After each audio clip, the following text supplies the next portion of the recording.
Want to watch WWE SummerSlam on your ESPN Unlimited without paying anything extra?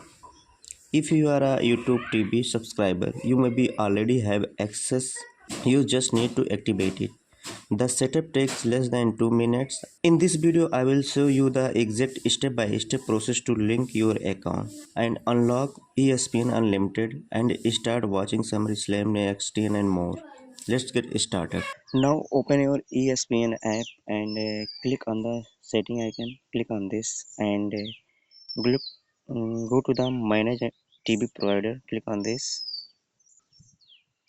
As you can see here, the all TV provider is shown here and click on the YouTube TV.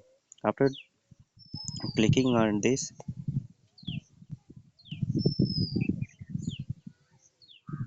and here choose your Gmail ID. I am choosing this. After doing this, connected successfully with YouTube TV. By this way, you can enjoy unlimited ESPN from the YouTube TV streaming. I hope this video is useful for you. If you like this video, click on the like button and subscribe to our channel and share with friends. Thanks for watching. See you in the next video.